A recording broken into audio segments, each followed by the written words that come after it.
Jadi apa ya? Jadi ini yang aku bahas ini soal nge-live dan konten dulu. Jadi ya, nanti aku masuk Zoom dulu sebentar. Ini aku masuk dulu deh ke Zoom biar teman-teman. Nah, di sini yang udah pada live-nya udah pada bagus-bagus, itu yang udah pada ikutan dievaluasi minggu lalu. Ya, ada Bros, ya, ada Winda, ada Umar, ada Dina, ada Sally sebetulnya.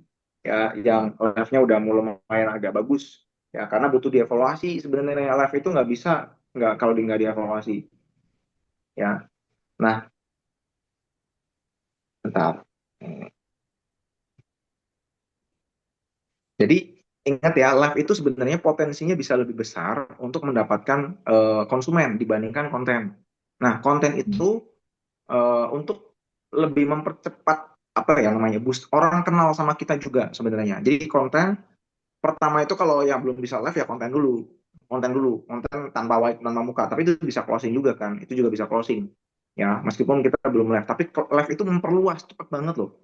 Ya, live itu memperluas cepet banget, serius deh. Jadi kalau teman-teman ngerasain yang namanya konten dan live, ya itu pasti beda banget, ya. Atau udah ngerti perbedaannya, perbandingannya. Oh, kalau nge-live seperti ini, ya kalau kalau nggak nge-live seperti ini gitu ya. Nanti ngerti perbandingannya. Bentar, loh, kok saya keluar ya? Bentar. Nah, di sini yang masih bingung soal nge-live siapa aja di sini? Atau yang udah nge-live, atau gini, yang sudah ngonten, tapi mau nge-live tapi belum berani nge-live karena masih ada kendala teknis atau yang sudah nge-live tapi masih bingung, coba ada nggak di sini, ada nggak? Ini aja sih, apa ya, menumbuhkan rasa percaya diri aja gitu, yang terkadang masih ragu-ragu, kadang kalau belum dilakuin itu kan ragu ya, ntar nge-lab gimana, walaupun udah ada rencana gitu, nanti misalnya saya mau bahasa asam urat gitu kan, udah disiapkan kayak poster buat pembahasannya itu juga udah gitu kan.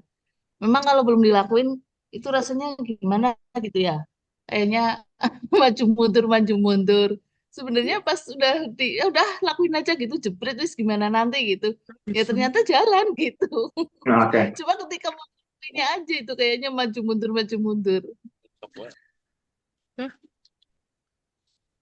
tapi tapi ini apa namanya maju mundurnya itu karena udah berpola atau belum Mbak Leni? Suaranya lu jelas. Ya apa ya? Udah berpola belum? Ya maksudnya apa sih udah ya udah ada rencana berpolanya gitu. Cuma itu maksudnya mau dilakuin masih ragu-ragu gitu. Hmm. Oke. Ini yang kemarin saya siapin, ini sebenarnya harusnya direkam sih. Ya, maksudnya kemarin waktu live, waktu evaluasi live ya. Ini saya kasih contoh aja dulu teman-teman, ke teman-teman yang mau nge-live ya, mau nge-live. Jadi gini, kalau kita mau nge-live, ya, yang harus kita benar-benar pastiin itu adalah eh, persiapan, ya, persiapan, ya, persiapan apa? Persiapan pembahasan. Ya, yang kita bahas tuh apa? Ya, di sini ada gambar, ada teks ya di sini ya, ada teks yang gedein. Aku zoom, ya. Nah, ini aku chat GPT sebenarnya ya. Aku chat GPT, ya. Nah, jadi yang paling penting ketika mau nge-live ya, itu harus ada kalimat hook ya. Kenapa nyeri sendi tidak kunjung sembuh? Karena masalahnya bukan di nyerinya, tapi di saraf otot dan tulangnya. Nah, jadi gini teman-teman, kalau misalkan mau nge-live ya, kita mau nge-live nih ya, itu harus kondisinya orang itu harus fokus dulu supaya nggak scroll ke atas. Kan kalau misalnya kita ada live, kan jangan lupa ya kita ini ya ada ini dulu ada apa? Ada tulisan ya di layar kita loh. Misalkan masalah tiga kesalahan fatal penderita nyeri sendi misalkan gitu ya. Tiga kesalahan fatal penderita nyeri sendi atau eh, tiga penyebab nyeri sendi atau tiga cara mengatasi nyeri sendi misalkan. Ya, jadi itu yang bikin orang tuh berhenti biasanya. Waduh, oke oke oke.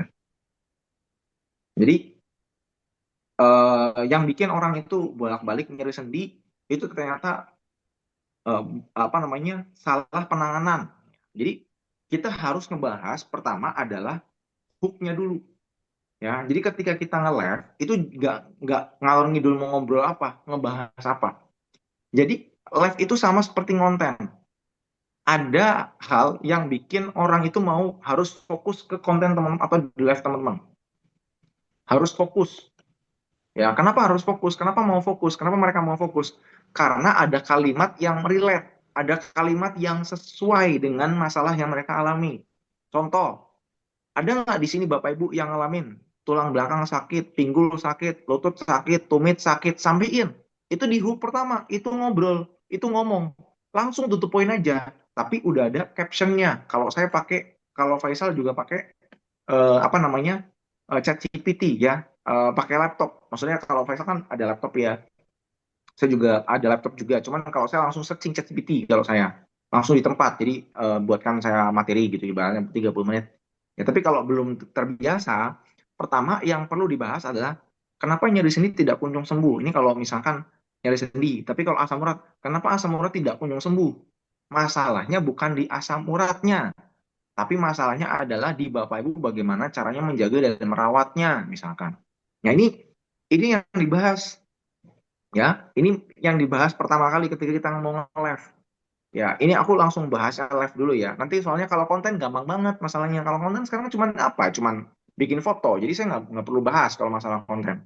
Tapi ini yang saya bahas adalah masalah live. Ya. Nah, kalau misalkan teman-teman sudah mulai live gitu ya, hal yang paling penting adalah bisa membuat orang itu mau berhenti di live teman-teman. Udah itu dulu. Ya, mau tertarik. Tujuannya jangan closing. Tujuannya itu supaya orang mau komen, mau berinteraksi sama teman-teman. Ya, kalau interaksinya udah sampai ratusan, sorry bukan ratusan deh. Kalau kalau kalau mungkin kalau saya atau Bro Faisal mungkin udah sampai ratusan yang komen gitu ya. Nah, tapi kalau pemula yang paling penting ada yang komentar. Kita sudah berhasil bikin orang itu berarti bertanya dan itu tertarik sama live kita. Jadi harus berpikirnya adalah interaksi, bukan closing. Tujuannya Mm. bukan seberapa banyak yang melihat.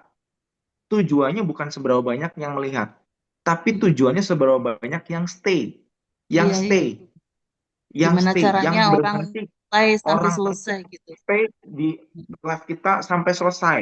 Kalau orang itu nonton live kita sampai selesai, berarti berhasil kita bikin orang itu Mm. tertarik sama live kita. Tujuannya bukan closing. Pertama adalah orang itu mau berhenti di live kita dan dia mau berinteraksi selesai. Tujuannya cuma itu. Nah, yang kedua, kalau kita sudah bikin dia itu stay, tinggal kita ngoceh, ngoceh yang bermanfaat gitu, ngoceh yang ngomong yang sesuai, yang relate dengan kondisi teman-teman, yang maksud audiens. Contohnya yang relate. Jadi gini, kita bikin kerangka, sama kayak kalau kita kan mau bikin puisi itu ada kerangkanya. Kita mau bikin cerpen ada kerangkanya, ada pembukanya, ada isinya, ada pesannya, ada penutup. Sama kayak kita ya sama kayak kita ngomong lah, sambutan lah apa, itu ada kerangkanya. Live juga ada kerangkanya. Kerangkanya apa? Tadi, pertama adalah hook. Kita ngomong, cuman hooknya itu kita ngomong. Kenapa nyeri sendi tidak kunjung sembuh? Karena masalahnya ternyata bukan di nyerinya, tapi otot Bapak Ibu itu sudah mulai lemah gitu. Itu akhirnya orang itu, wih betul juga nih gitu. Atau gini, Bapak Ibu yang sudah obat anti nyeri itu hanya meredakan rasa sakit, bukan mengatasi masalah utamanya. Jadi kalau Bapak Ibu konsumsi obat, terus obatnya habis, terus sakit lagi, itu berarti hanya mengatasi nyeri sendinya. Orang langsung, oh betul juga nih. Nah ini dia mau dengerin. Jadi bikin hook yang betul-betul orang itu bikin tertarik. Nah, kalau sambil nungguin orang itu berdatangan ke live kita, kita bisa ulang-ulang dulu, nggak apa-apa. Nah, makanya ini saya langsung liatin. Di sini kan, apa namanya, yang saya kuning ya, saya stabilo ya, di layar. Ya, itu hook yang saya buat khusus buat live saya. Mau copy paste nggak apa-apa, ATP nggak apa-apa, plug sama saya nggak apa-apa. Mau ATP kayak Faisal nggak apa-apa. Tapi mungkin ambil apa sih namanya tuh sesuai dengan ini, sesuai dengan gaya kita, bahasa kita ketika menyampaikan. Paling itu doang. Ya yang membedakan. Nah, terus nah di sini ada hook 3 sampai 5 menit di awal. Jadi kalau kita live itu coba Pak Lukman, Bu Sari, Dina, Bu Leni, segala macam. Semua, Bu Ros, ya. Ini coba, live, ya. Live itu 25 menit, paksain. 25 menit minimum. Atau 30 menit. Karena live itu biasanya ada minimumnya 25 menit, ya. Jadi nggak harus sampai berjam-jam. 25 menit. Makanya saya kalau di chat GPT, biasanya kalau saya itu dari awal udah tulisnya 30 menit. Buatkan saya materi live pada malam hari ini 30 menit.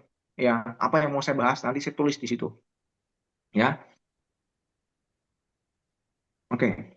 Nah, apa namanya? Di sini ada 3 sampai 5 menit di awal. Ya, ini kerangka, ya ini kerangka. Teman-teman nanti bisa cari di ChatGPT. Tulis aja, buatkan saya skrip selama 30 menit untuk saya live ya tentang nyeri sendi atau pengapuran atau asam urat atau diabetes, kolesterol macam-macam. Nah, ya itu tulis aja. Nah, nanti di sini ada kalimat banyak orang kalau sendinya sakit itu buru-buru cari obat pereda nyeri. Nyerinya memang hilang, tapi kenapa nanti kambuh lagi? Itu hook, ya.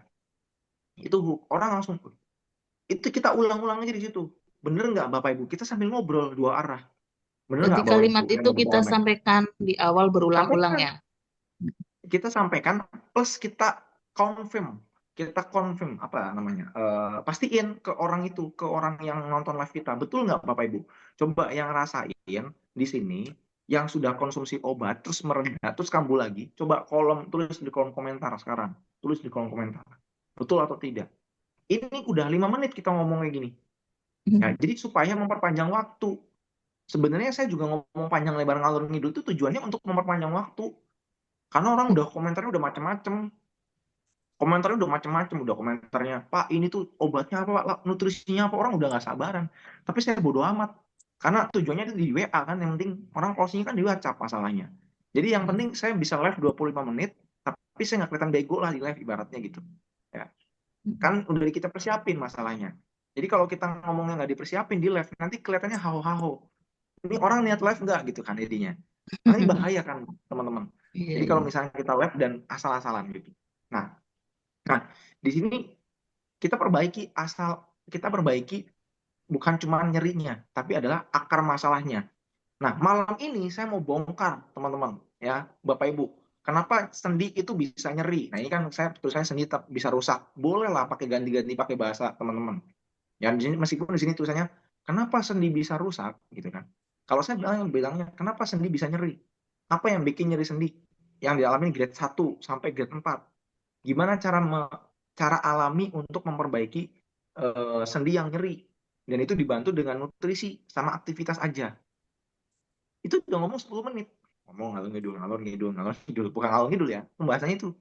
Betul nggak teman-teman di sini yang udah ngalamin nyeri sendi, ya terus kambuh lagi, ya itu berarti hanya memperbaiki cuman gejalanya atau nyerinya hanya nyerinya saja selesai ya orang apa namanya orang langsung oh iya betul juga gitu. Nah terus apa penyebab utama nyeri sendi ya teman-teman pengen tahu nggak penyebab nyeri sendi itu apa aja gitu, jadi kan kita sampaikan penyebab nyeri sendi itu apa aja ya.